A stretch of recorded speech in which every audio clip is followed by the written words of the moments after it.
She smiled at him with forbearance, showing rows of perfect white teeth. I said, "Oh, Raymond, for heaven's sake, what does it matter what I said? I'd like a drink." "At lunch?" "Yes. You generally sulk if people drink at lunch." She tilted her head back and made a repulsive kissing sound with her pursed lips. A waiter sprinted toward her so rapidly that Raymond thought the man had decided to kill her, but that was not the case. He came to a point beside her and stared at her abjectly as though pleading for the knout. Raymond's mother had that effect upon many people. "Speak up, Raymond." "I would like to have some beer, served in the can." "Served in the can, sir?" the waiter asked softly. Raymond's mother snarled, and the man shrilled, "Yes, sir," and was off. "And who is the more vulgar now?" she asked in a kindly tone. "How about a can of beans opened with a hatchet with the can of beer? Mother, for Christ's sake, would you please tell me how come we are having lunch today?" "Oh, well, this fool of a doctor, whom I shall expose as an alarmist, I assure you, told me that I should go to Europe for a change, and whether it was from the wrong reason or not, it did plant the idea.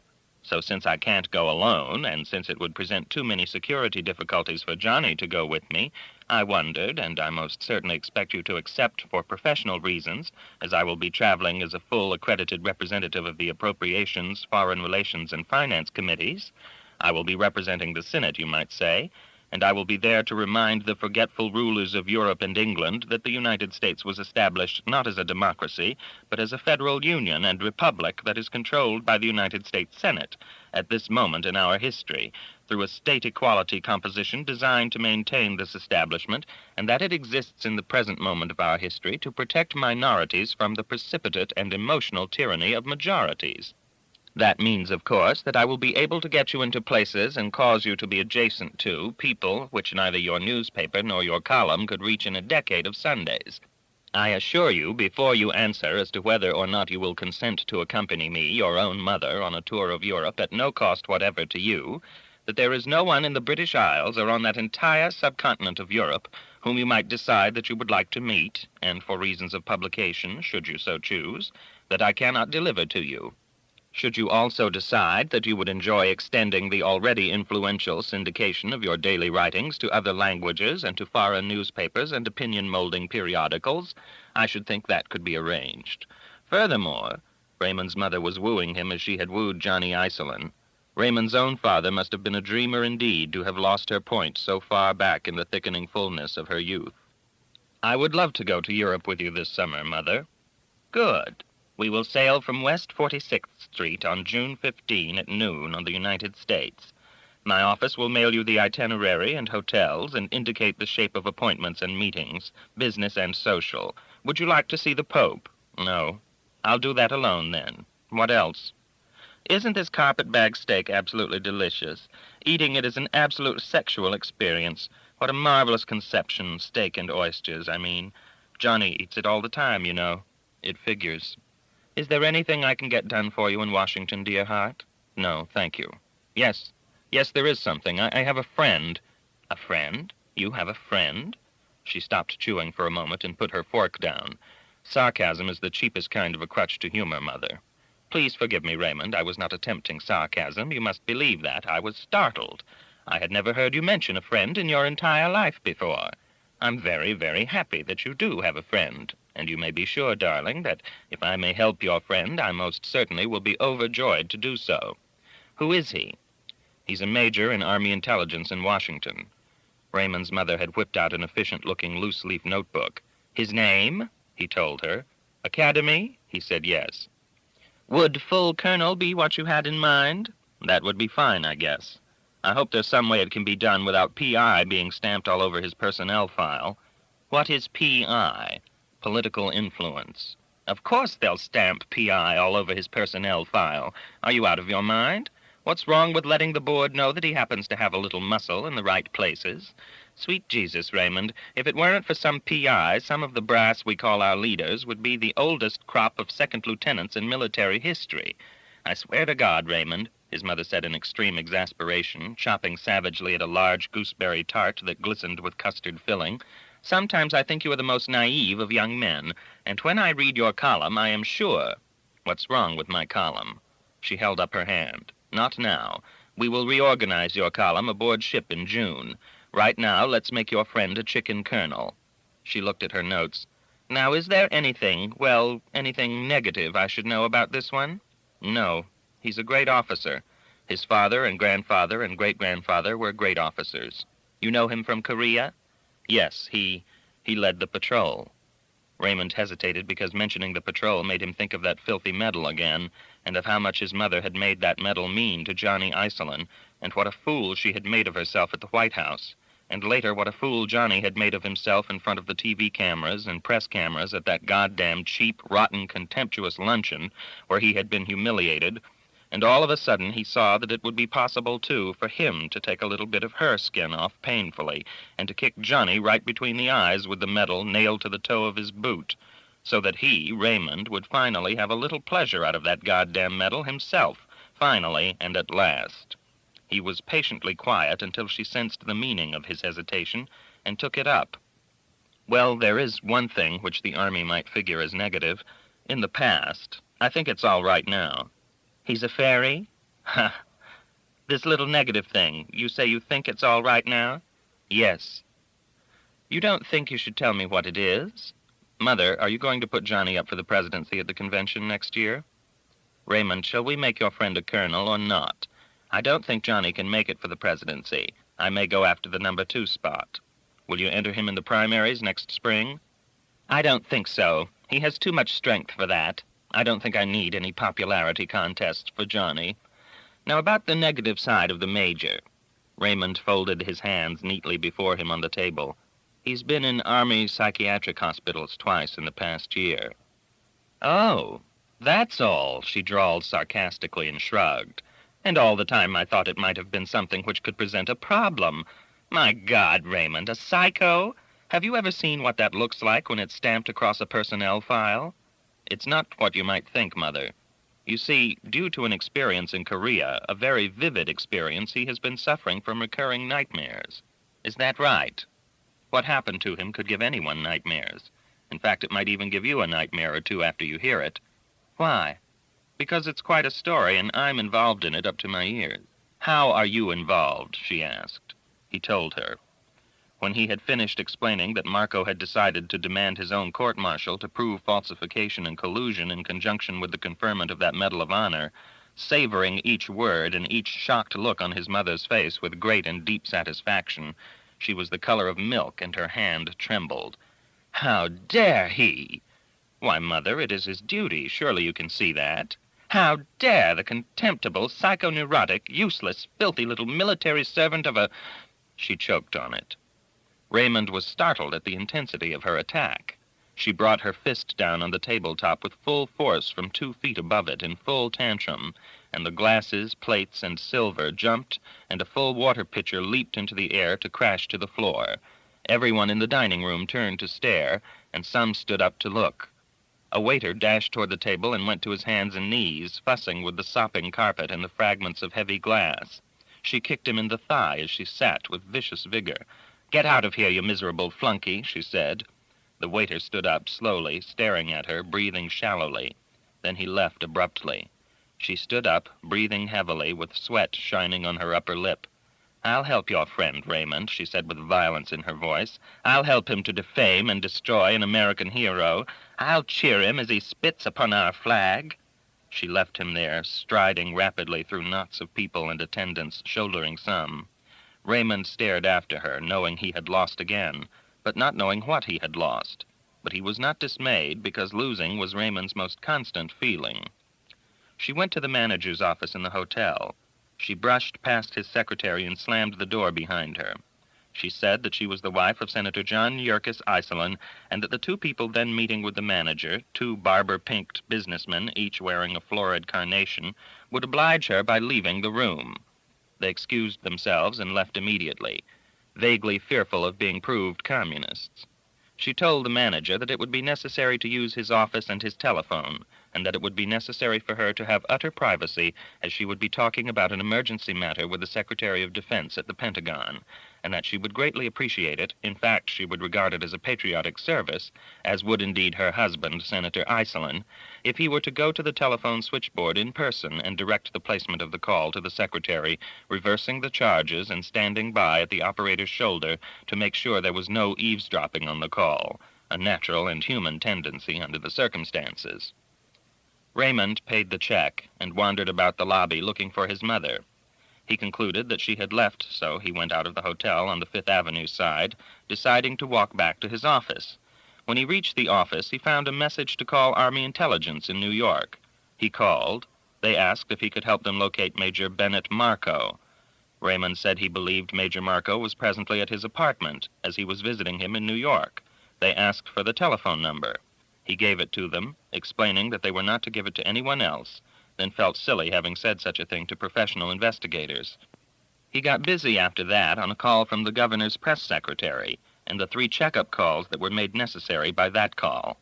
When he called Ben at the apartment, there was no answer. He forgot about it. That night, when he got home at 6:22, he found a note from Ben thanking him and saying that his indefinite sick leave had been canceled and that he had been recalled to Washington. The note also urged Raymond not to question Chun-Jin in any way after he came out of the hospital. In Naples, in the summer of 1958, in discussing the most powerful men in the world with Leonard Lyons, the expatriate Charles Luciano had said, "A U.S. senator can make more trouble day in and day out than anyone else." The condition, as stated then, had not changed perceptibly a year later. Chapter 14. When Lieutenant General Nils Jorgensen had awakened that morning, a celebrant of his 40th anniversary in the United States Army, he had been euphoric. When he left the office of the Secretary in the further presence of the Army's Congressional Liaison Officer, he was dismayed, cholerically angry, but mostly horrified. The general was a good man and a brave man. He locked the doors when he and Marco were alone in his office, then demanded that Marco confirm or deny that Marco had planned to request a court-martial of himself to enforce a public investigation of circumstances involving a Medal of Honor man. Marco confirmed it. The general felt it necessary to tell Marco that he had known Marco's father and grandfather. He asked Marco what he had to say. "Sir, there is only one person in the world with whom I have discussed this course, and that was Raymond Shaw himself, at his apartment last night. And it was Shaw, sir, who urged the course and originated the conception. May I ask who has made this accusation to the Secretary, sir? I cannot understand how—" "Senator John Yerkes Iselin made the accusation, Major. Now, I offer you this because of your record and the record of your family. I offer you the opportunity to resign from the Army." "I cannot resign, sir. It is my belief that the Medal of Honor is being used as an enemy weapon. If the general will understand, I see this as my duty, sir." The general walked to the window. He looked out at the river for a long time. He went to a casual chair and sat down, and he leaned far, far forward, almost bent double, staring at the floor for a long time. He went to his desk and took a chewed and battered-looking pipe from its top drawer, plugged tobacco into it, lighted it, and smoked furiously, staring out of the window again. Then he went back to the desk and sat down to stare across at Marco. "You not only will not get the court-martial, but I am advising you that you will have no rights of any kind," he snorted with disgust. "On my 40th anniversary in the Army, I find myself telling an American officer that he will have no rights of any kind." "Sir?" "Senator Iselin is the kind of a man who would work day and night to block the entire defense appropriation if he were crossed on a matter as close to him as this. Senator Iselin is capable of wrecking the entire military establishment if an investigation of his stepson's glorious heroism were permitted to go through. He would undertake a war upon the United States Army, which would be far more punishing and ruinous than any ever inflicted by any enemy force of arms in our history. To convey to you the enormity of the responsibility you carry, I have been ordered to tell you this, and it violates everything I stand for. Under orders, I will now threaten you." His voice trembled. "If you persist in urging your court-martial for the purpose of examining Raymond Shaw's right to wear the Medal of Honor, you will be placed in solitary confinement." Marco stared at the general. "Have you ever had to threaten a private to force him to police a yard, Major? The Army, as we have known it, has heretofore functioned under a system utilizing orders. Do you remember? I must now tell you that I have not been permitted to consider this conversation a travesty on both our lives. I have been ordered not to halt at merely threatening you. Senator Iceland has decided that I was to be ordered to bribe you. If you will agree to ignore your honor as an officer and will sign a paper which has been prepared by Senator Iceland's legal counsel, which guarantees that you will not press for the investigation of this matter, I am to advise you that you will be advanced in rank to lieutenant colonel, then effective instantly to the rank of full colonel. The nausea rose in Marco like the foam in a narrow beer glass. He could not speak even to acknowledge that he had heard. The general took a paper from his blouse and placed it on the desk on the far side of it in front of Marco. "So much for Iceland," he said. "I order you to sign it." Marco took up the desk pen and signed the paper. "Thank you, Major. Dismissed," the general said. Marco left the office at 4:21 in the afternoon. General Jorgensen shot himself to death at 4:55. Chapter 15. There is an immutable phrase at large in the languages of the world that places fabulous ransom on every word in it. The love of a good woman. It means what it says, and no matter what the perspective or stains of the person who speaks it, the phrase defies devaluing. The bitter and the kind can chase each other around it, this mulberry bush of truth and consequence, and the kind may convert the bitter, and the bitter may emasculate the kind, but neither can change its meaning because the love of a good woman does not give way to arbitrage. The phrase may be used in sarcasm or irony to underscore the ludicrous result of the lack of such love, as in the wrecks left behind by bad women or silly women, but such usage serves to mark the changeless value. The 6 words shine neither with sentiment nor sentimentality. They are truth, a light of its own, unchanging. Eugenie Rose Cheney was a good woman, and she loved Marco. That fact gave Marco a large edge, tantamount to wiping out the house percentage in bankers' craps. No matter what the action, that is a lot of vigorish to have going for anybody. Eugenie Rose had had her office route all business to her home that day because she knew Marco would call whenever he woke up at Raymond Shaw's apartment. Her boss, Justin, was overdrawn at the bank, and it irritated her that they would seek to bother him about such a thing. He was overdrawn for a tiny period every 60 days or so, at which time he always managed to make an apple-cheeked deposit that kept the bank not only honest, but richer. The Set Construction Company had called at about 11 o'clock about some bills that the general manager had questioned. She had all of his questions ready and a set of the only answers in Christendom, so she was able to cut $411.63 from the construction of a fireplace for the main room of the castle. After that call, 16 persons of every stripe, meaning from quarter-unit investors in the next show, down to press agents for health food restaurants, called to try to get house seats for specific performances, and she had to invent a new theatrical superstition to fit the problem, which was how the others had come into being, by saying that surely they knew it was bad luck to distribute seat locations for the New York run until the out-of-town notices were in. And so chaos was postponed again. When she hadn't heard from Marco by 7:10 that evening, she decided that he must have tried and tried to call her while all those other calls had been coming through. So she called Raymond at home, reading Marco's handwriting as he had written the number down, as though it had the relative value of the sound of his voice at her very ear. Before Raymond answered, as the instrument purred the signal, she heard the elevator door open, pause, then close in the hallway just outside her door. She decided she knew it must be Marco.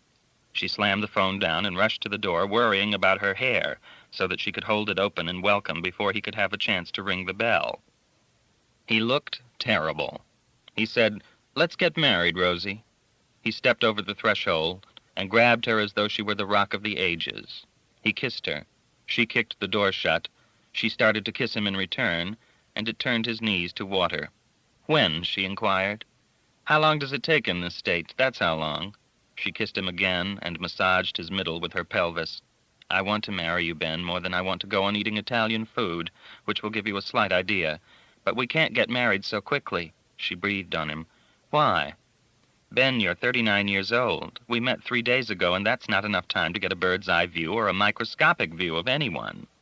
When we get married, Ben, and please notice how I said when we get married, not when I get married, we have to stay married, because I might turn into a drunk or a religieuse or a crypto-republican if we ever failed.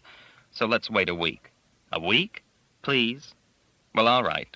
There is such a thing as being over-mature about decisions like this, but we won't get married for a week. But we'll get the papers and take the blood tests and post the banns and plan the children's names and buy the ring and rent the rice and call the folks. Folks? He stared at her for a moment. You neither? No. An orphan? I used to be convinced that as a baby I had been the only survivor of a spaceship which had overshot Mars. Very sexy stuff. You look a different kind of awful from yesterday. Mr. Shaw told me you slept all night, quietly. Ah, you talked to Raymond. This morning. He's very formal about you. Poor Raymond. I'm the only one he has. Not that he needs anybody. Old Raymond has only enough soul to be able to tolerate 2 or 3 people in his life. I'm one of them. There's a girl I think he weeps over after he locks the doors. There's room for just about one more, and he'll be full up. I hope it's you, because having Raymond on your side is not unlike being backed up by the First Army. Did you have a bad time today? Yeah. Well, yes and no. He sat down as suddenly as though his legs had broken.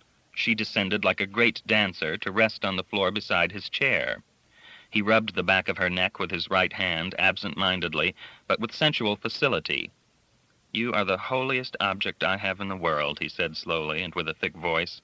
So I swear upon you that I am going to get even with Senator John Iselin for what happened today. I don't know how yet, but how I will do it will always be somewhere in my mind from today on. From today on, I'll always be thinking about how I, Marco, am going to make him pay for what he did today. I probably won't kill him. I found out today that I will probably never make a murderer. She stared up at him. His face glistened with sweat, and his eyes were sad instead of being vengeful. Her own eyes, the Tuareg eyes, were black almonds with blue centers, a changing blue, like mist over far snow. They were the eyes of a lady left over from an army of crusaders who had taken the wrong turning, moving left toward Jaraboub in Africa instead of right toward London after Walter the Penniless had sent them to loot the Holy Land in 1096, to settle forever in the deep Sahara, to continue the customs of the lists, knight-errantry, and the wooing of ladies fair, for whose warm glances the warriors sang their songs. She stared at him steadily, then rested her head on the side of his leg and sat quietly. Iselin is Raymond's stepfather, Marco told her. He sits right there in his office on the hill. He's the most accessible, available senator we have, you know, because most of our newspapers are published right in his office nowadays. Senator Iselin is really fond of Raymond because Johnny is a terrific salesman. Raymond has no use for him, and a lack of buyer feeling about the product has always been a tremendous challenge to a salesman. All I needed to do was to call Johnny, tell him Raymond sent me, be shown right into his office, lock the door, and shoot him through the head, or maybe beat him to death with a steel chair. Marco was talking quietly through his teeth. He thought about his lost opportunity for a moment. Did you know Raymond was a Medal of Honor man, Rosie? He asked almost rhetorically. She shook her gray-white head without answering. I wish I could explain to you what that means, but I'd have to find a way to send you back to grow up on army posts and put you through the academy and find you a couple of wars and a taste for Georgie Patton and Caesar's commentaries and Blücher and Ney and Moltke. But thank God we can't do any of that. Just believe it because I say it, that a Medal of Honor man is the best man any soldier can think of, because he has achieved the most of what every soldier was meant to do. Anyway, after Raymond got the medal, I began to have nightmares. They were pretty bad. I had come to the worst of them when I found you, thank God. The nightmares were always the same for 5 years, and they took a lot of trouble to suggest that Raymond had not won the medal rightfully after I had sworn he had won it, and the men of my patrol had sworn to it. In the end, the dreams have convinced me that we were wrong. I am sure now that the Russians wanted Raymond to have the medal, so he got it. I don't know why. Maybe if I'm lucky, I never will know why, but I'm an officer trained in intelligence work. I filled a notebook with details about furniture and clothing and complexions and speech defects and floor coverings. I talked everything over with Raymond. He got the idea that I should request my own court-martial for falsifying the report and explode a public investigation so that the enemy, at the very least, would think we knew more than we knew. That idea ended this afternoon with a lieutenant general putting a bullet into his head because it was the only possible thing he could have done to make Iselin hear the Army's protest against what Iselin had done to us. I knew that, General. He liked living, and he had a big time at it. But he saw that protest as being an important Army job, and he had been trained to accept responsibility. Marco's voice got bleak. So I swear on you, on my Eugenie Rose, that the day will come that I, Marco, will make Senator John Iselin pay for that. And if he has to be killed and I can't kill him, I'll have someone kill him for me. He closed his eyes for a few beats. We got any beer in the house? He asked her. She got some. She drank plain, warm gin. Marco drank a can of the beer before he spoke again. Anyway, I was stopped, he said at last. Before he shot himself, the general ordered me to forget the court-martial. So that is that. I'm frozen with my terrible dreams inside of a big cake of ice, and I'll never get out. You'll get out. No. Yes, you will. How? Do you remember that thing I told you which no girl in her right mind would ever tell a man she had gone limp over?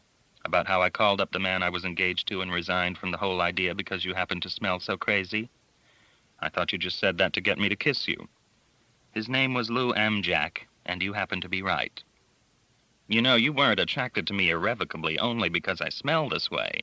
Don't forget, I cried like a little lost tyke the instant I first looked at you.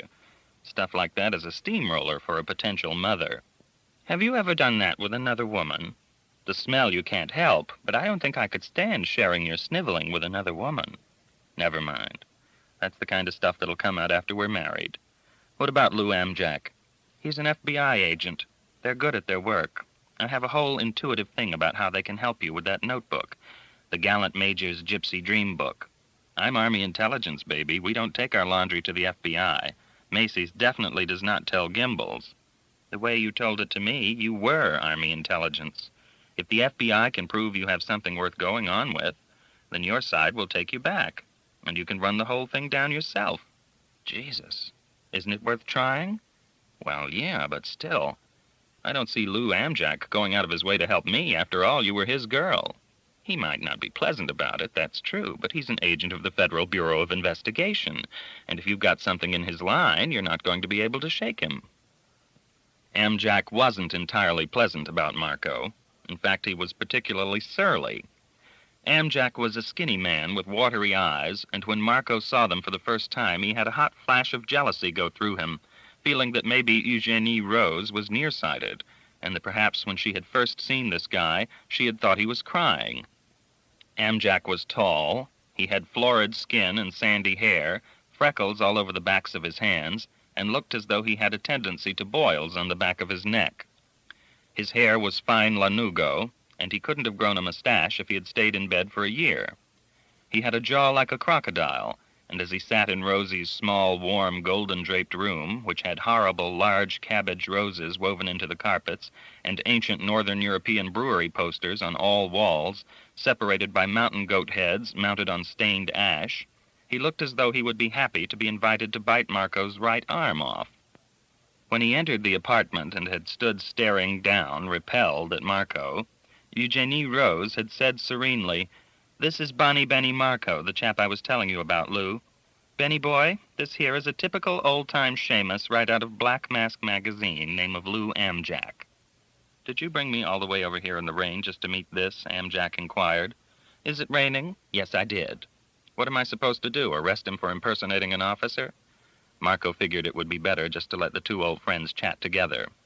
"Would you like a nice plebeian rye highball, Lou?" "Plebeian? Your friend is drinking beer right out of the can." "Wow, you FBI guys don't miss a trick, do you?" Eugenie Rose said. "Do you want a rye highball or don't you?" "Yeah." "Yeah what?" Yeah. "That's better. Give me your coat. How's your elbow with the weather changing like this? Now sit down. No, walk with me to the kitchen whilst I decant. Did your mother get back from Montreal?" Amjack took off his coat. "You know, I think if I was right-handed, I would have to quit the Bureau, Rose. I could hardly bend my elbow this afternoon, believe it or not.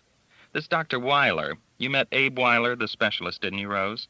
He may be a good man at certain things, you know what I mean, but I don't think he even knows where to grope when it comes to arthritis." He followed her into the tiny kitchen, and Marco watched them go goggle-eyed. "My mother decided to stay over another week," he could hear Amjack say. They sell very strong ale up there, and since my sister's husband won't be home from the road until Monday, why not? Of course, why not? Rosie's voice said. Just make sure she's out before he's home is all. He'd love to punch her right on her sweet little old lady nose, he told me. Ah, that's a lot of talk, Amjack said petulantly. Thanks. He accepted the stiff highball. Are your lads still interested in this and that about the Soviet lads? Spy stuff? Amjack jerked his head back toward Marco. Him? He knows a couple, she said. They walked back into the living room with Rosie carrying 4 beer cans at stomach level. Can he talk? Amjack asked. He talks beautifully. And oh, Lou, I wish you could smell him. Amjack grunted and stared hard at Marco, who seemed considerably embarrassed.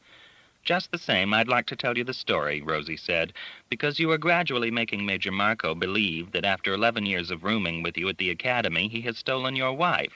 And as you know the very best in the world, that just isn't the case. So tell, Amjack snarled. She told it, from the patrol forward. She went from the Medal of Honor to the Nightmares, to Melvin and Wainwright, to the Army hospitals, to Chun-Jean and Raymond, to Raymond's mother and Senator Iselin, to Marco's court-martial project and General Jorgensen's suicide. They were all quiet after she had finished. Amjack finished his highball in slow sips. Where's the notebook? He asked harshly. Marco spoke for the first time. It's with my gear at Raymond's. You think you can remember any of the faces of the men in your dreams? Every man, every face, one woman, and one lieutenant general with security service markings. And this Melvin dreamed the same thing? He did. And that man who was sitting beside the lieutenant general is now Raymond Shaw's houseman. Amjack stood up. He put his coat on with deliberate movement. I'll talk it over with the special agent in charge, he said. Where can I reach you? Marco started to answer, but Eugenie Rose interrupted him. Right here, Louis, she said brightly. Any time at all. I live at Raymond Shaw's, Marco said quickly, coloring deeply. Trafalgar 88881. I cannot believe it, Amjack said to Rosie. I simply cannot believe that you could ever turn out to be this kind of hard, cruel girl. He turned to go. You never gave a damn about me. Lou. He got to the door, but he had to turn around. She was staring at him levelly without much expression. You know I cared, she said. I know that you know exactly how much I cared. He couldn't hold her stare. He looked away, then looked at the floor. With all the girls there are in the world, she added, do you think a 39-year-old bachelor who has been batting around the world most of his life wants to get married? Well, he does, Lou, and so do I. Maybe if you had been able to make up your mind between me and your elbow and your mother, you and I would have been married by now. We'd have been together 4 years, Lou. 4 years. And you can say that I never cared about you, and I can only answer that the cold turkey cure is the only way for you, because I have to make sure that you understand that there is only Ben, that it is as clear as daylight that Ben is the only man for me. Someday, if you keep playing the delaying game, and I guess you will, some girl may pay you out on a slow rope, then cast you adrift miles and miles away from shore, and you'll know that my way, this hard, cruel way you called it, is the way that leaves the fewest scars. Now stop sulking and tell me. Are you going to help us or not? I want to help him, Rosie, Amjack said slowly, but somebody else has to decide that. So I'll let you know tomorrow. Good night and good luck. Night, Lou. My best to your mother when she calls later. Amjack closed the door behind him. You don't just fool around, do you, Eugenie Rose? Marco asked reverently. Amjack was one of the 4 men in the large room in the New York office of the Federal Bureau of Investigation toward noon the next morning. Another man was the special agent in charge. Another man was a courier who had just come in from Washington. The 4th man was Marco. The courier had brought 168 close-up photographs from one of the Bureau's special files.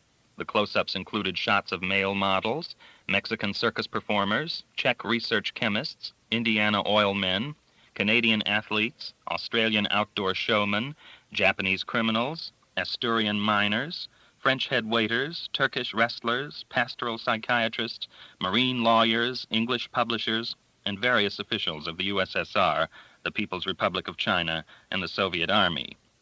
Some shots were sharp, some were murky.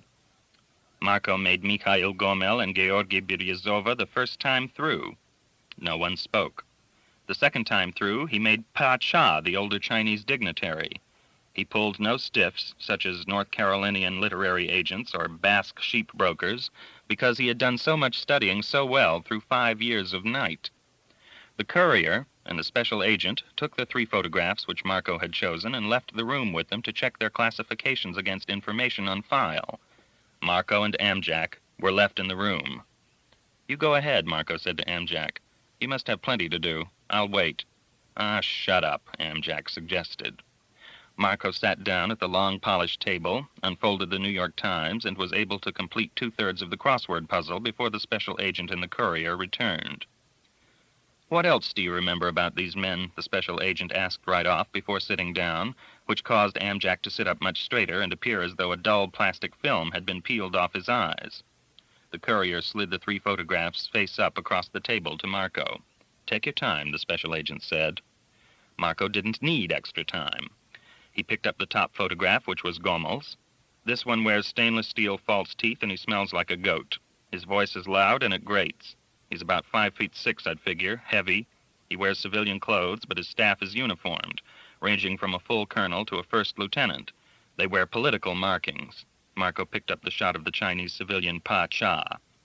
"This one has a comical, high-pitched giggle and killer's eyes. He had the authority, made no attempt to conceal his distaste and contempt for the Russians. They deferred to him." He picked up Biryozova's picture, a shot that had been taken while the man was in silk pajamas with a glass in his hand and a big, silly grin across his face. "This is the lieutenant general. The staff he carried was in civilian clothes, and one of the staff was a woman." Marco grinned. "They looked like FBI men. He speaks with a bilateral emission lisp and has a very high color like Mr. Amjak here." A new man came into the room with a note for the special agent, who read it and said, "Your friend Mr. Melvin has been cooperating with us in Wainwright, Alaska. He's made one of these men, Mikhail Gomel, who is a member of the Central Committee." Marco beamed at Amjak over this development, but Amjak wouldn't look at him. "Can you return to Washington today, Colonel? We'll have a crew of specialists waiting for you." "Any time you say. I'm on indefinite leave, but the rank is major." "You have been a full colonel since sunrise this morning. They just told me on the phone from Washington." "No!" Marco yelled. He leaped to his feet and gripped the table and kept shouting, "No, no, no!" He pounded and pounded on the shining table with rage and frustration. "That filthy, filthy, filthy son of a bitch. He'll pay us for this. He'll pay us someday for this. No, no, no!" Potentially, Marco might have been a hysteroid personality. Colonel Marco worked with the Federal Bureau of Investigation and his own unit of Army intelligence, into which he had been honorably and instantly reinstated upon the recommendation of the FBI's director and the Plans Board of the Central Intelligence Agency. There was no longer any question of a need for a court-martial to institute a full investigation. A full unit was set up with headquarters in New York and conference space at the Pentagon, and unaccountable funds from the White House were provided to maintain housing, laboratories, and personnel, including 3 psychiatrists, the country's leading Pavlovian practitioner, 6 espionage technicians, including 3 librarians, a mnemonicist, an orientalist, and an expert on Soviet internal affairs. The rest were cops and assistant cops. Marco was in charge. His aide, assistant, and constant companion was Louis Amjak. The other sidekick was a round type with the nerves of a Chicago bellhop named Jim Lenner. He was there representing the CIA. They worked out of a capacious, many-chambered house in the Turtle Bay district of New York right through the summer of 1959, but they did not get one step further than the alarming conclusions which had been reached originally by Marco. It is questionable whether any definitive conclusions beyond those reached could have been attained if Marco had been able to allow himself to tell the parts of his dreams having to do with Raymond's murders. But he could see no connection. He didn't think the time had come. He couldn't keep the thought in his mind, and so on into many splinters of reasons why he did not divulge the information. Thousands of man-hours were put in on the project, and as time went on, the pressure from exalted sources grew and grew. A 3-platoon system of surveillance was put around Raymond.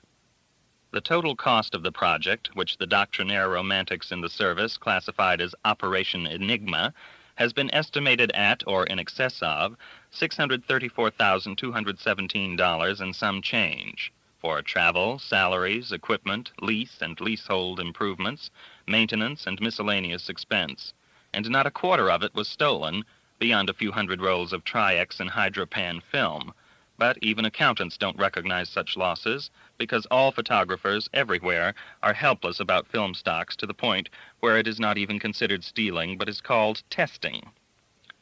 The Army flew Alvin Melvin, the former corporal turned civilian plumber, from Alaska to the Walter Reed Hospital in Washington, then to the house in Turtle Bay in New York, but the interviews with him revealed no more than what had been gleaned from Marco. However, the call to Operation Enigma seemed to have come in time to have saved Melvin's sanity, even his life.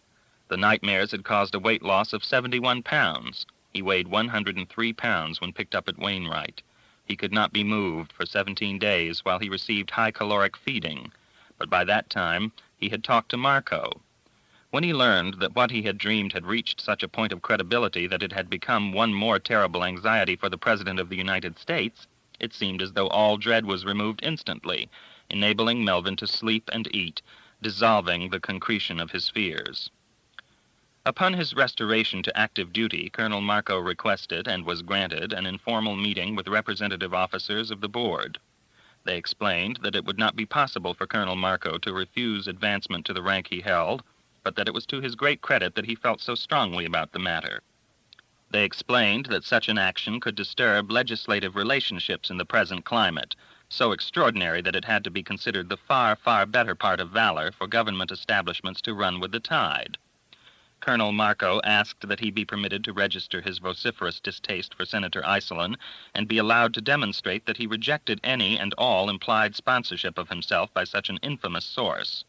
He wished the condition to be viewed by the board as being and having been untenable to him, as well as having been unsolicited by him, and undesirable in every and any way. He added other stern officialese. He asked that he be allowed to express in an official manner his innermost fears that this promotion to the rank of full colonel would inconsiderately prejudice the future against his favor for an optimum Army career. The board explained to him informally and in a most friendly manner that whereas it was true it would be necessary that his personnel file forever retain Senator Iselin Stain, to explain Colonel Marco's unusual advancement, the chairman of the Joint Chiefs, with his own hand, had appended an explanation of the attendant circumstances, absolving the colonel of any threat of shadow. All in all, because he was human to extreme dimension, Marco secretly felt he had done pretty well out of the Iselin brush, which in no way forgave Iselin or diminished Colonel Marco's prayers for vengeance. The single negative factor connected with the mess had been the death of General Jorgensen, but that was another matter entirely, and one not pertinent to his promotion. Some day, he thought fervently, he would like to see the notation made by the chairman of the Joint Chiefs upon the personnel file of General Jorgensen before it was permitted to pass into Army history. As a soldier, Colonel Marco knew that the general's death had been a hero's death, in the sense that a Hindu priest would believe deeply in the right of a widow to burn herself upon her husband's funeral pyre, becoming a saint and joining Sati. So saved are all those who enable themselves to believe, and therefore was the military mind called a juvenile mind. It was constant, it observed a code of honor in a world where any element of devotion to a rationale summoned scorn, but the world itself knew itself was sick. Colonel Marco puzzled his past nightmares and decided they could make him a full general yet. While Raymond toured Europe with his mother, Marco toured the United States with Amjac and Leonard, and completed a formal canvass of the survivors of the patrol. This yielded nothing. While Raymond toured Europe with his mother, Marco toured the United States with Amjac and Leonard, and completed a formal canvass of the survivors of the patrol. This yielded nothing. Nightly, in the manner of a lonely drummer distracted by the boredom of the road, Marco telephoned his girl, whom he had not yet had either the time or the opportunity to marry. She comforted him. The three men moved through 7 cities from La Jolla, California to Bayshore, Long Island. Marco and Melvin had been the only 2 men on the patrol who had ever dreamed of it. Chapter 16. Mrs. John Iselin's tour of Europe in the summer of 1959 with her son developed into the most shocking string of occasions, as redolent of that decade as a string of garlic pearls. Mrs. Iselin achieved more for sustained anti-Americanism and drove infected wedges more deeply between America and her allies than any other action by any individual or agency, excepting her husband, of the 20th century. It would seem that wherever Mrs. Iselin sat down with her personable, strangely expressed son, she gave a different account of why she was traveling. In Paris, she was looking for inefficiency in United States government offices overseas. In Bonn, she said she was looking for subversives in United States government offices overseas. In Munich, she said she was looking actually for both, because any concept of efficiency in government must include complete political responsibility. If anyone should favor the communists, then he cannot be efficient, Mrs. Iselin explained to the German and world press. Mrs. Iselin's only brother was, at the time of her visit to Rome in late July, the American ambassador to Italy. He extended an invitation to his sister and his nephew to stay with him and his family, which Mrs. Iselin accepted via the Associated Press. "My brother is so dear to me," she said for publication in many languages, "and I do so ache to see him again after a long separation, listen to his wisdom, and rejoice in his embrace. Pressure of work for our country has kept us apart too long. We are out of touch." It was not told that what had put them in direct touch again was a specific coded order from the Secretary of State ordering his ambassador to invite his sister to be his house guest.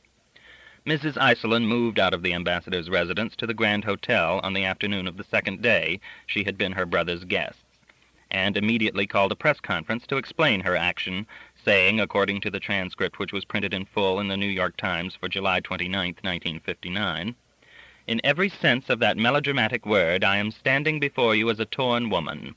I love my brother, but I must love my country more. My loyalty as a sister of a beloved brother must be moved to serve a greater loyalty to the unborn of the West.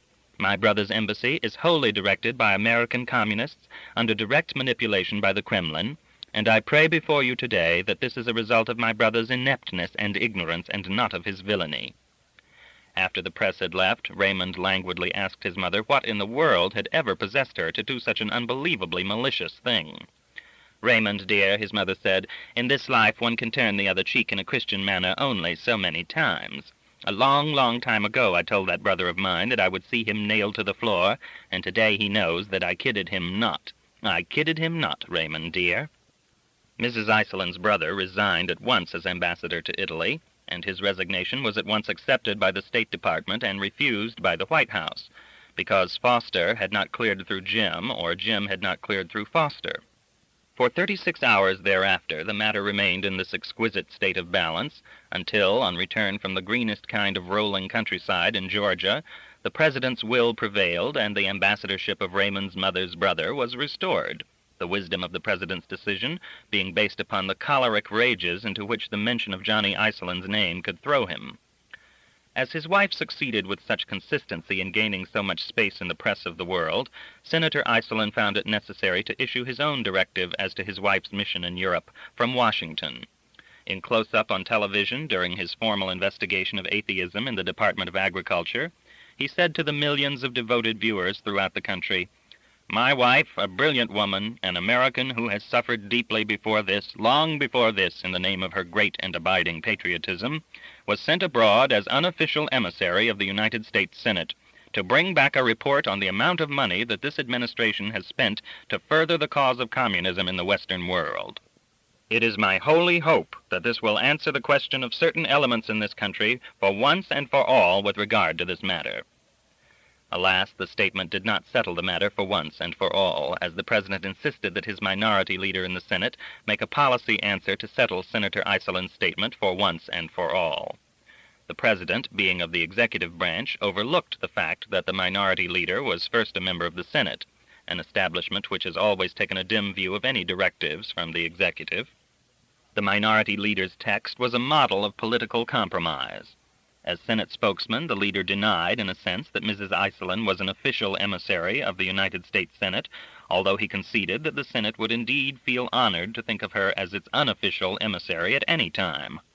"Mrs. Iselin is a beautiful and gracious lady," this courtly gentleman said, deeply pleased that the White House was so discomfited, "a delightful woman whose charm and grace are only exceeded by her outstanding intelligence.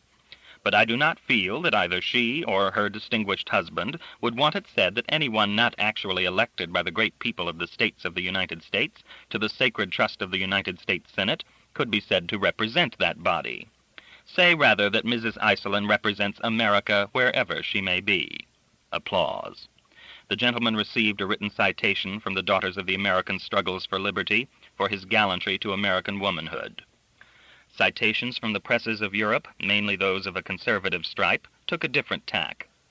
In Stockholm, Dagens Nyheter, Sweden's largest and most influential daily, wrote, "What the wife of Senator John Iselin possibly might have discovered, she has already spoiled by foolishness and arrogance. She has introduced anti-American feeling far more effective than any that could possibly have been initiated by the committee and their paid agents. The unanimous opinion of Europe is that Iselin symbolizes exactly the reverse of what America stands for and what we have learned to appreciate. Iselinism is the arch-enemy of liberty and a disgrace to the name of America." Throughout the tour, until its closing days in England, Raymond had not so much as acknowledged the existence of his mother or his stepfather in the newspaper column that he wrote daily and transmitted by cable as he covered, with considerable cogency, a startlingly intimate view of the European political scene. The daily press, his employer in New York, was said to have had to resort to threats to force Raymond into writing and publishing a statement regarding his own position. This was the sheerest nonsense, the kind stimulated by the need of metropolitan people who feel that they simply must be seen as having inside information on everything. The fact of the matter was that Raymond's publisher, Charles O'Neill, was a more than ordinarily perceptive man. He telephoned Raymond at the Savoy Hotel in London, and after an exchange of information on the prevailing weather conditions in each country, a report of past weather phenomena, and a foretelling of what might be expected from the weather on either side of the Atlantic, O'Neill, who was paying for the call, broke in saying that he felt Raymond could have no conception of the extent of the publicity his mother's European tour had been producing all over the country. Nor could he have any way of realizing how closely he, Raymond Shaw, had been allied with Iselin's actions and purposes. He read from a few articles, shuddering at the cost of the telephone tolls. Raymond was aghast. He asked what O'Neill thought he should do. The publisher said he saw no reason why the cost of the entire call could not be charged to the syndicate.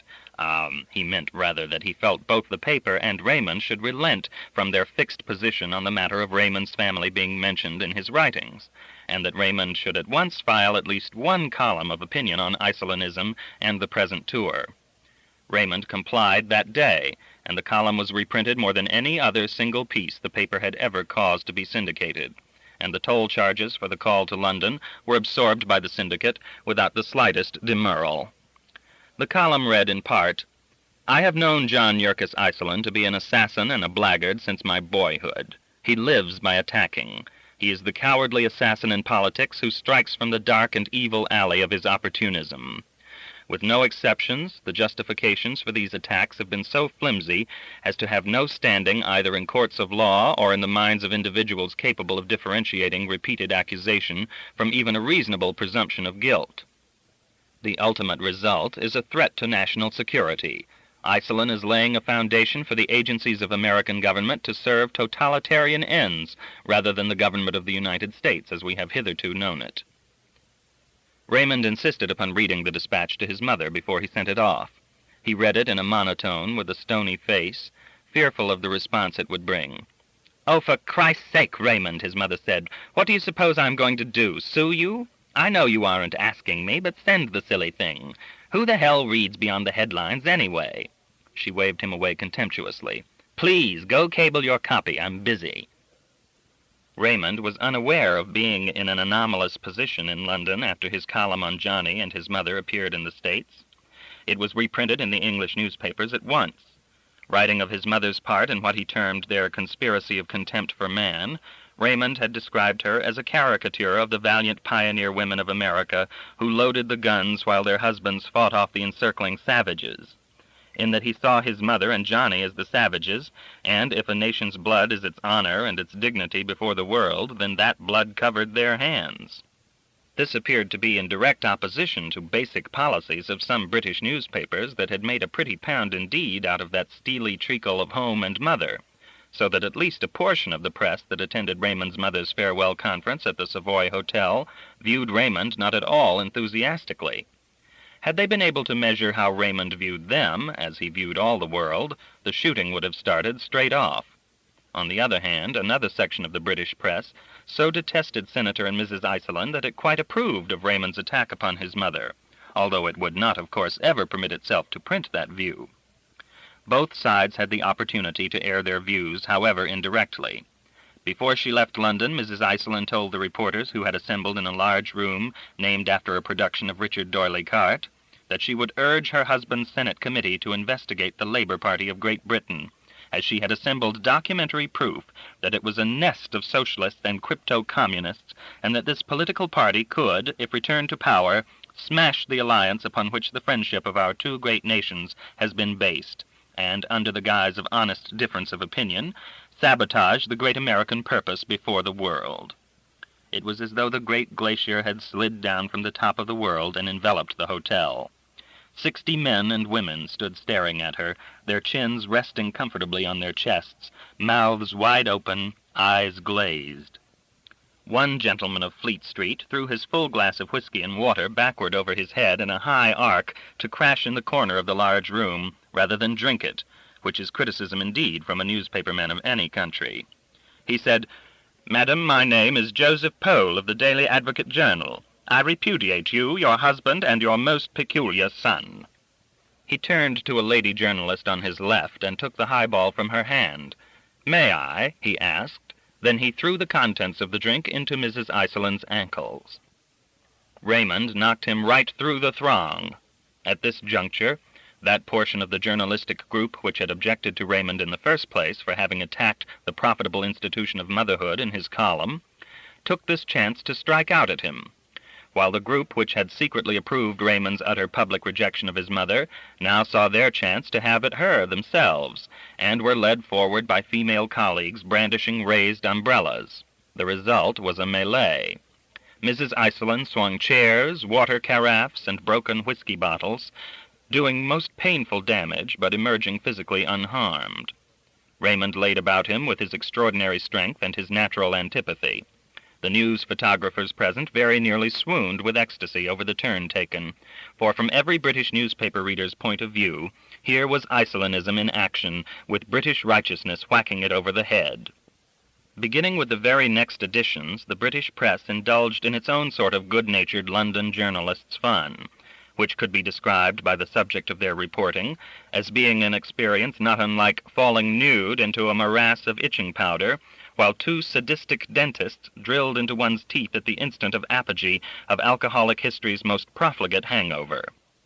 The ultimate end of all these combative news stories was that when Mrs. Iceland and her son needed to journey to Southampton to embark for home, some 115 London policemen, whom the world knows affectionately as Bobbies after their founder, Sir Robert Peel, needed to bludgeon a path through the howling mass of outraged citizenry to get them out of their hotel, following which a semi-military motorcade was formed to race them to the ship.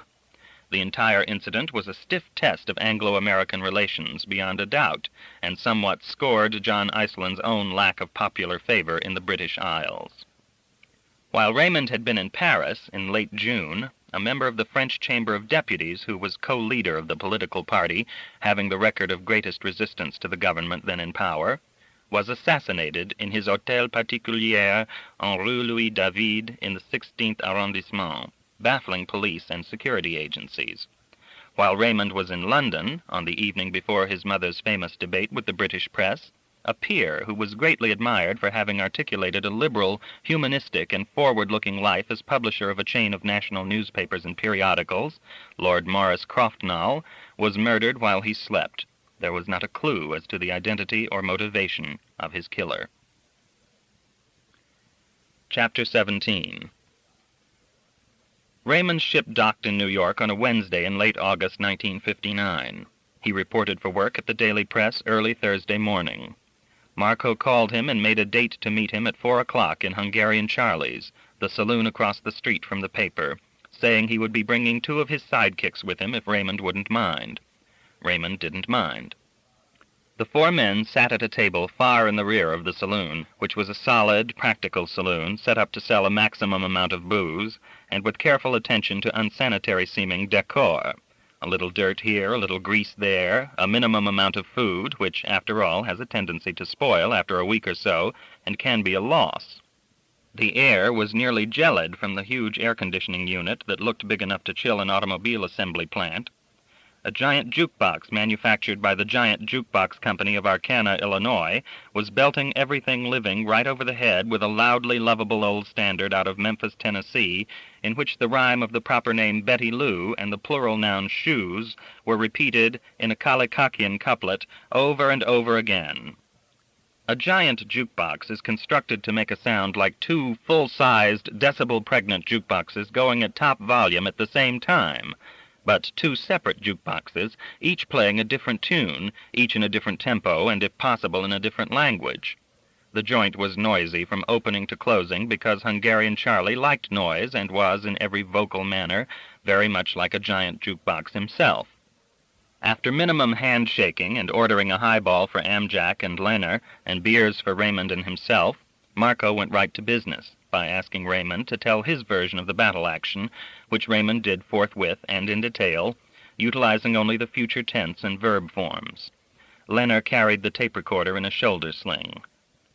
"You sound as if you got those nightmares straightened out. In fact, you look it," Raymond said warily, not sure whether it was proper to talk about such things in front of these house detective types. Marco looked great. He had gained the weight back. All over. Did that thing we were talking about help any? The court-martial? Yeah. The way it worked out, it wasn't necessary. But I still have you and only you to thank for losing those nightmares. We got a different kind of an investigation started, just the way you said it had to be. And the nightmares were gone. Forever, I hope. Did you investigate the medal? Sure. What else? Any progress?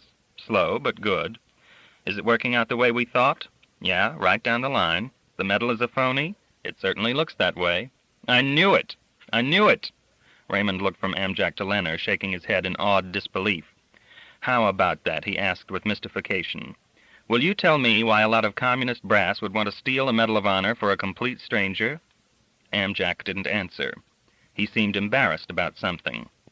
Raymond became aware of his silence and stared at him coldly.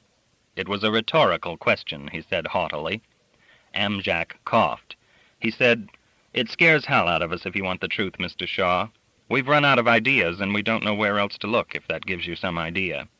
Raymond swung his gaze to Leonard, who had a head like a gourd, a small mustache, and eyes like watermelon seeds, and Leonard stared him down. "Have you talked to Al Melvin?" Raymond said. The voice of a sick child whined out of the giant jukebox behind them as though trying to escape the hateful noises behind it. "You know Ben, Al, in Alaska?" "Yes, sir, we have," Amjak said grimly. Marco said, "Raymond, there is no known area of this case which we haven't covered in many ways. We've talked to every member of the patrol. We've traveled maybe 9,200 miles around the country. We're sure Chunjin is here as an enemy agent assigned to you as a bodyguard and assassin if necessary. I have a unit in New York and Washington which does nothing but concentrate on this problem. There are 17 of us all told.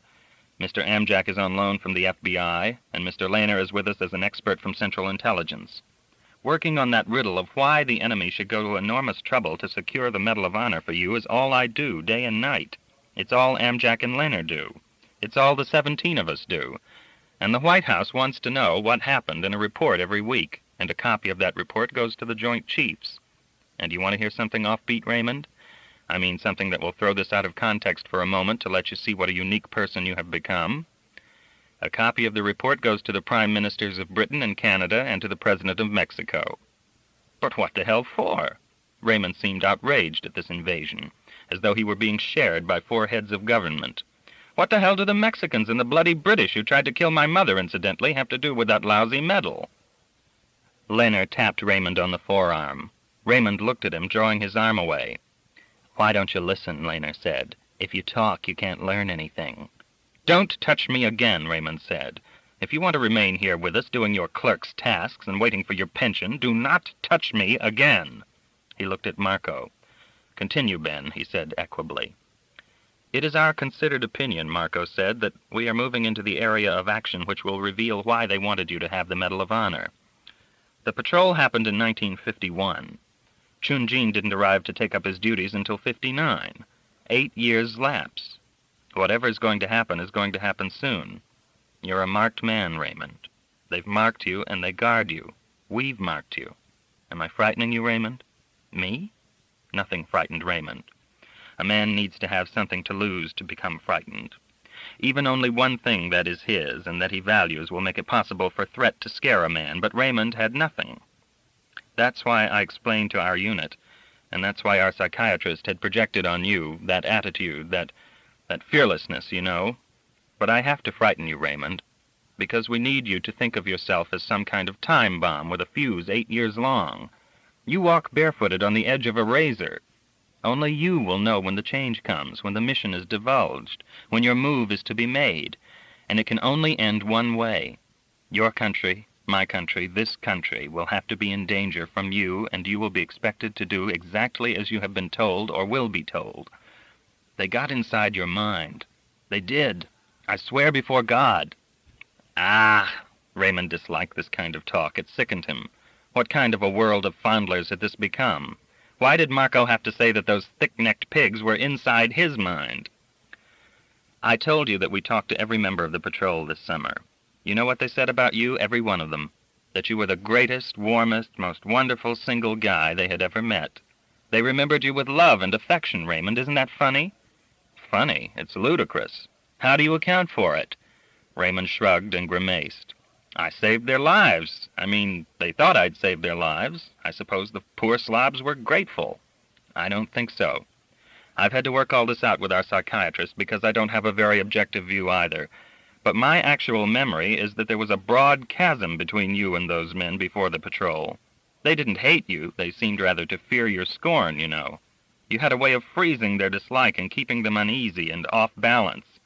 The psychiatrist will tell you that an attitude, a group attitude as well as individual attitudes like that, can't be changed into warm and eager interest, into such admiration and deep respect merely because of gratitude. No, no, no. Life isn't a popularity contest, Raymond said. I didn't ask them to like me. I'm going to start to prove right now that they have gotten inside your mind, Raymond, because you once told me in a joking way that you had come out of the Army with much more of an active interest in women than when you went in. And because I have to frighten you, I will have to embarrass you, too. We checked. We are experts. Experts even. We went back over the seams of your life looking for lint. You were 22, going on 23 years old when you left the Army, and you had never been laid. More than that, you had never even kissed a girl, had you, Raymond? Marco leaned across the table, his eyes lambent with affection, and he said softly, You never even kissed Josie, did you, Raymond? You had men talk to Josie? In Argentina? Raymond wasn't outraged. Long before, he had set all his dials so that Marco could do no wrong with him. But he was extremely impressed, and for the first time. He felt elated to be in connection with anyone who had looked at Josie, had sat beside her, and had spoken to her about anything at all, and to have spoken to her about him, about that wondrous summer together, and about kissing.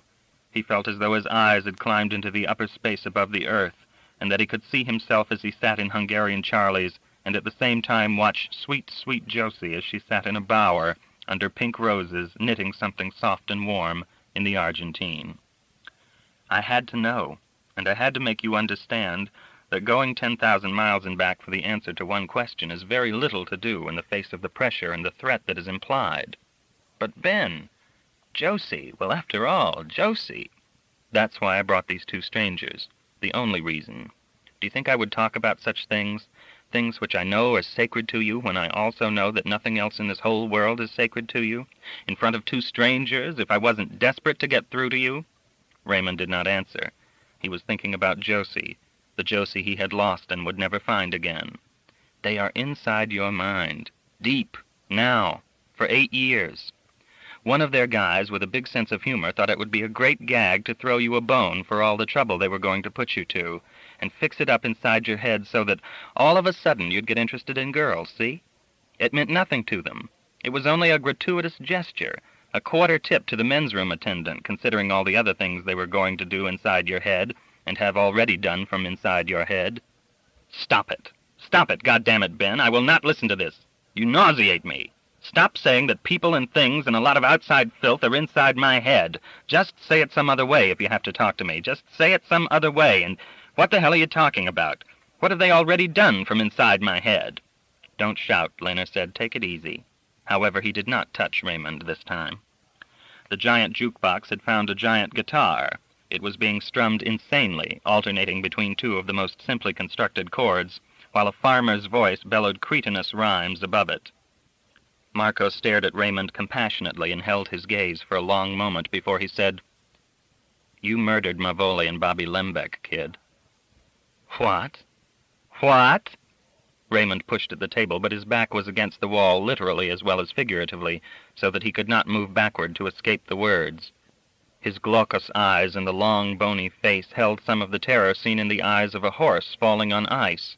He was incredulous, but Marco and Amjak and Lehner knew that Marco was getting through, because they knew Raymond the way a Marine knows his own rifle, because they had been drilled on Raymond, his reactions and inhibitions, for hours of days and hours of night.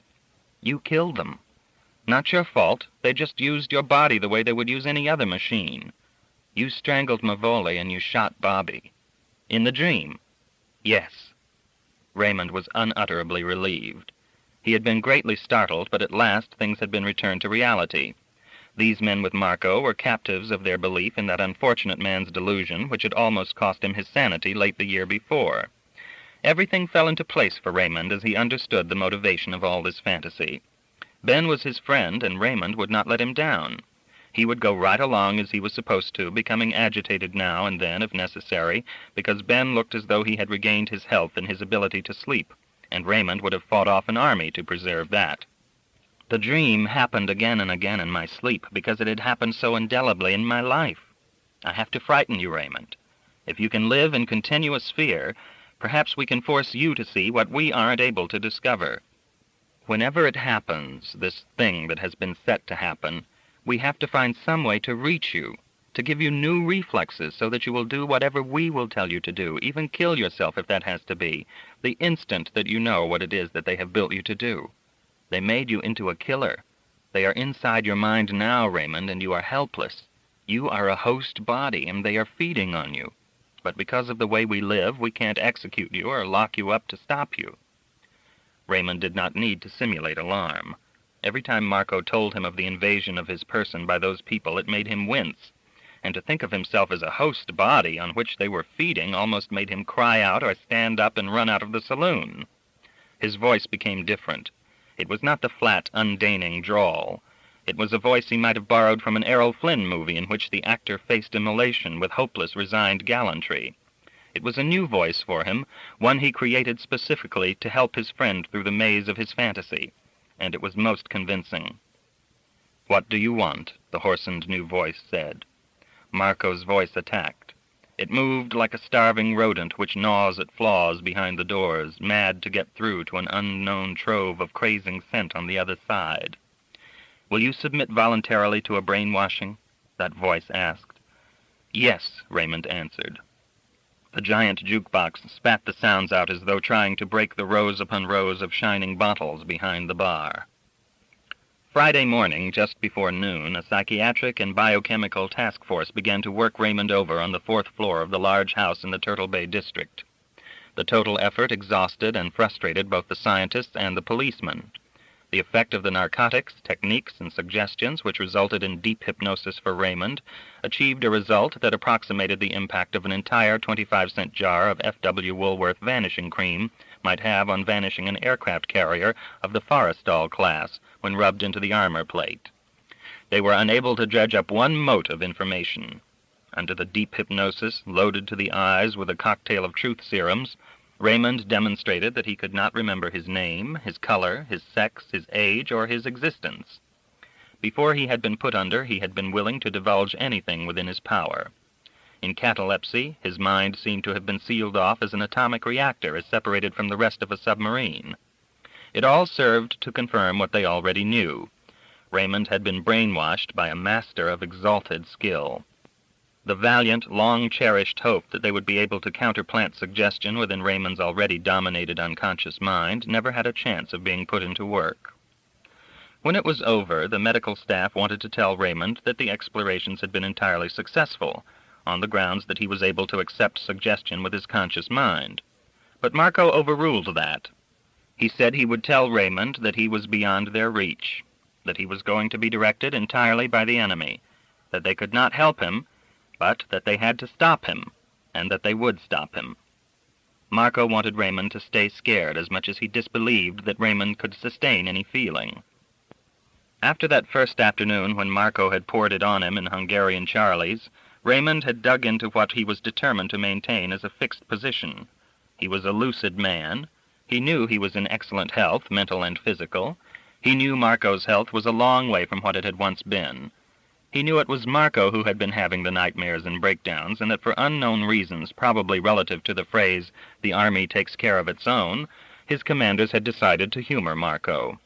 Well, Raymond decided, I will out-humor and out-bless them. Marco is closer to me than any one or all of those uniformed clots. Raymond accordingly formed his policy. It deployed his imagination like the feelers of an insect, advancing it ahead of him wherever his mind, which moved on thousands of tiny feelers of prejudice, took him in its circuitous detour that would allow him to avoid exposing himself to himself as a murderer, a sexual neutral, and a man despised and scorned by his comrades. He put his back into the performance. He used all the tricks of the counterfeiter's art he could summon to project all the surface emotions which their little playlet seemed to require of him. He bent or seemed to bend into their intentions to halt what he saw as a comic book plot in which a sinister foreign power, out to destroy America, would achieve its ends by using him as an instrument. They wanted him to be scared. He would seem, when under observation, to be scared, and he worked hard for an effect of seeming as distressed and as aware as game running ahead of guns. Fortunately, he remembered that the vegetable substitute for benzodrine, which he had taken at one time to lose weight, always gave him hand tremors, so that helped.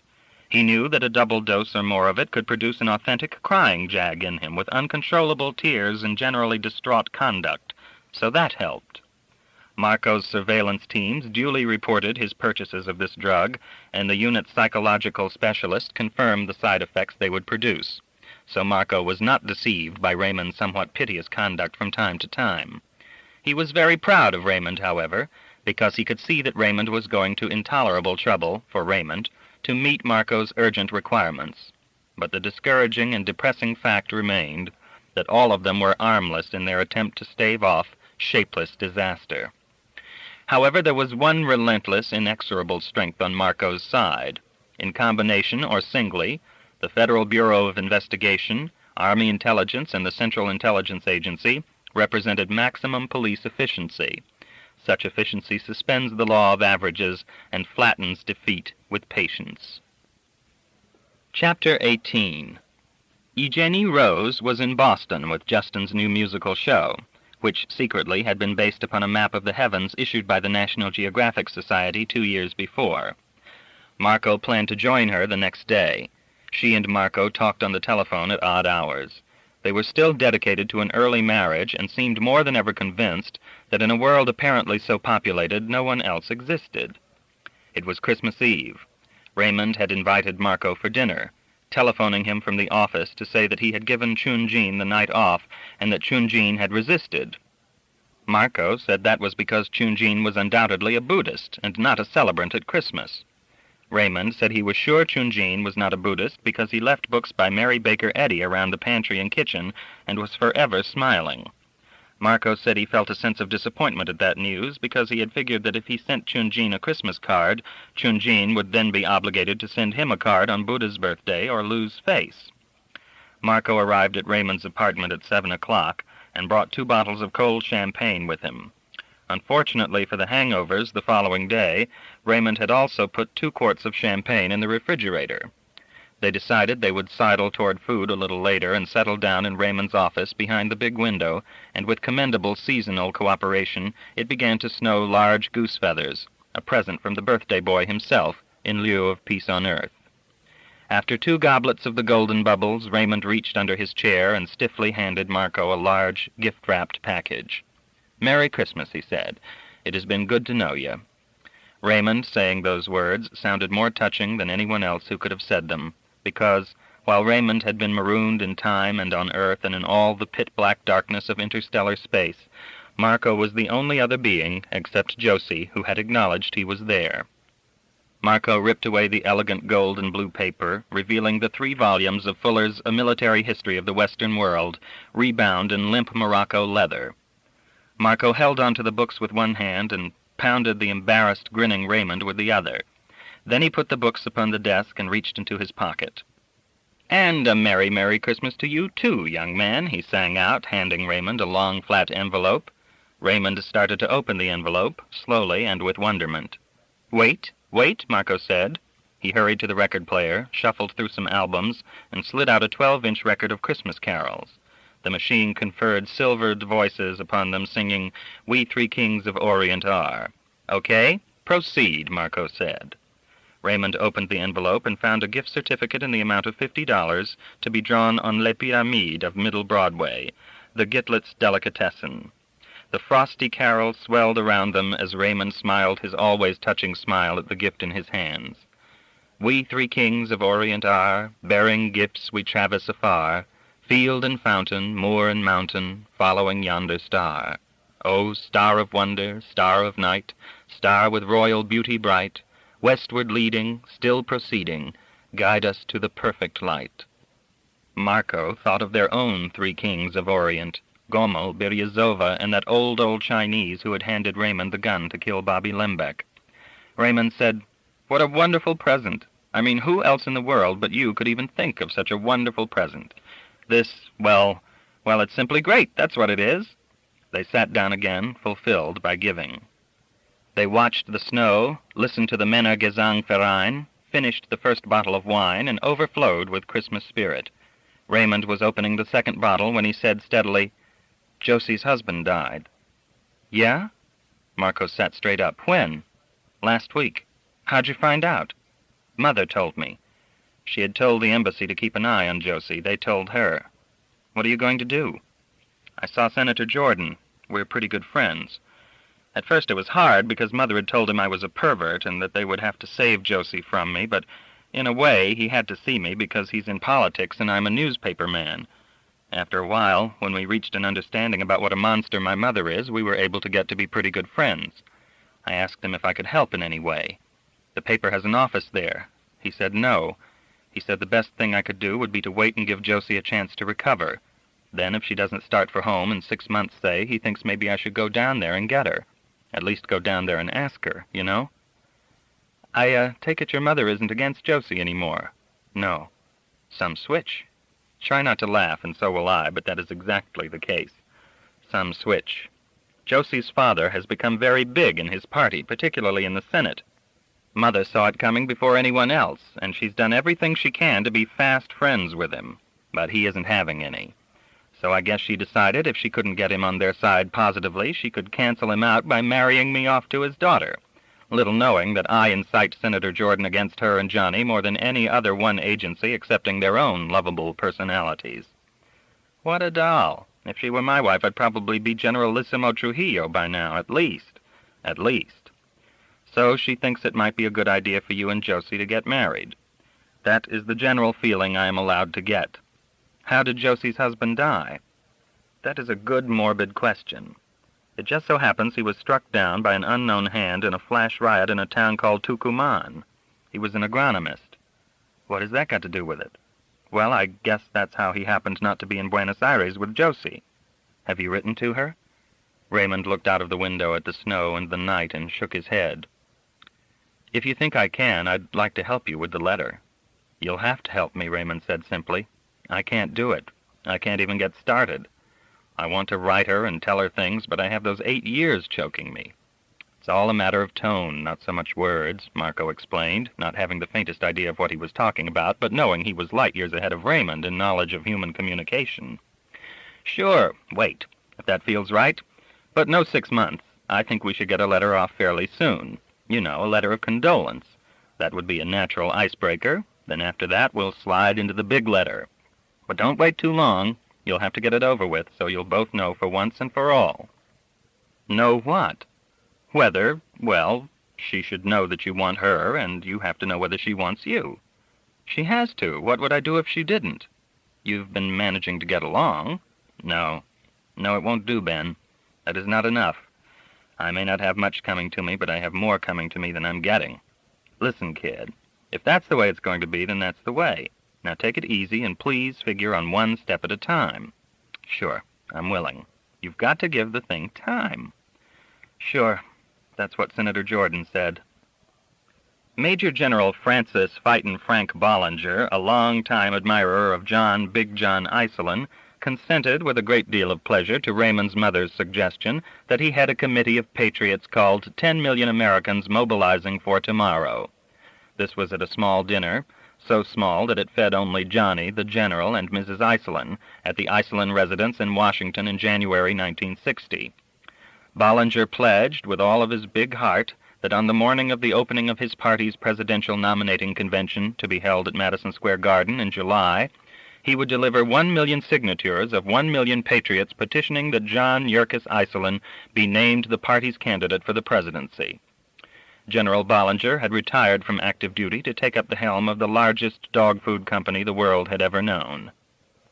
He had often said in one of the infrequent jokes he made, it does not matter what the other joke was, which by reason of the favoritism he felt for it he repeated not infrequently, "I'd sure as hell like to see the commies try to match Muscle Pal, but if they ever did try it, they'd probably call it Moscow Pal. Get it?" Laughter. He had been a patriot himself for many years. Marco's unit waited out the winter and the spring without any action or any leads. In March, the FBI learned that Raymond's name appeared on the final list of possible suspects in connection with the murder of the anti-communist deputy François Arcel the previous June. Later that month, they also learned that Raymond's name appeared on a similar listing prepared by Scotland Yard in conjunction with the murder of Lord Croftnall. The French listing included 8 names of Americans or foreigners then in the United States who could be placed anywhere near the scene of the crime. The Scotland Yard list contained 3 such names. Both agencies asked for routine FBI check and comment.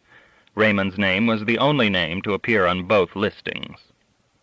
In late May, Senator and Mrs. Iselin took a house on Long Island, anticipating the social demands of the political convention, and so that, Mrs. Iselin explained, she could lend a woman's touch in preparing for the imminent homecoming of Senator Jordan's widowed daughter, Josie, she and her father being old friends.